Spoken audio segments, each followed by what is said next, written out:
road to redemption.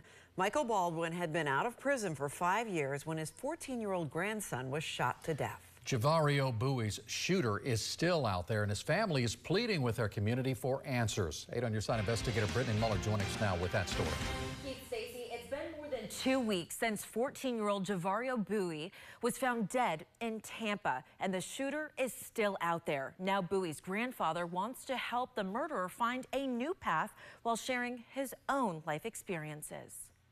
When I came home, about a little bit more than 5 years ago, I couldn't wait to see him. See, Michael Baldwin was incarcerated when his first grandchild was born. We built like this really strong and communicative relationship.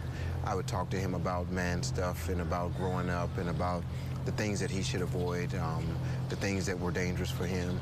And I gave him the real talk, you know, the straight talk. From his own experiences. At the age of 14, Baldwin says he became a drug addict. His life spiraled downhill. Eventually, I got caught up in a crime that involved, you know, some kidnapping and moving people from one place to another and some assaults that took place.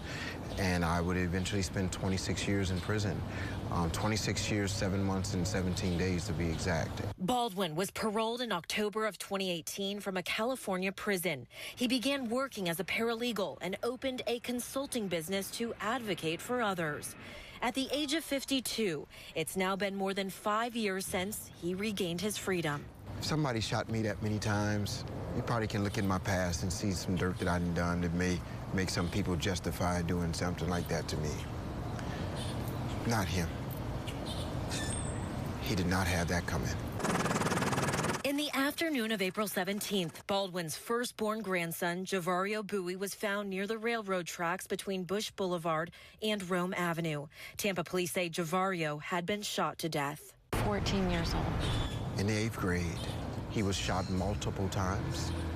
He was mutilated. He was beat.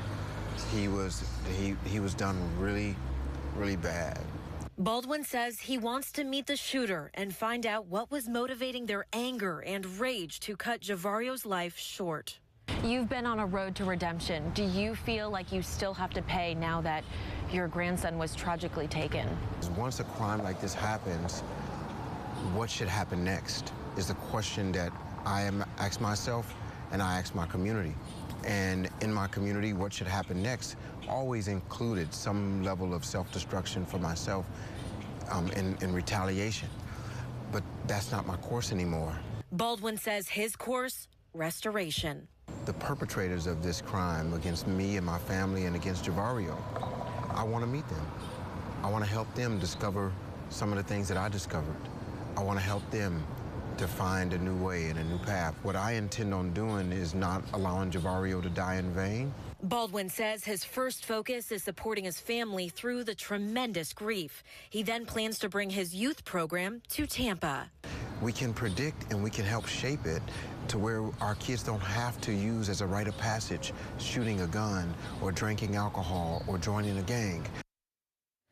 Jevario Buie's funeral is set for tomorrow, Saturday. With the shooter still out there, Crime Stoppers of Tampa is offering a $5,000 reward for a tip that leads to an arrest. In addition, Jevario's family is also offering a $2,000 reward.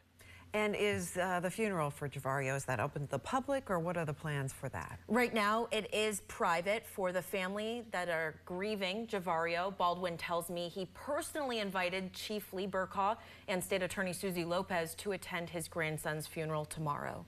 All right. Thank you, Brittany. And if you have something you'd like Brittany to investigate, you can call the 8 on Your Side helpline at 1-800-338-0808.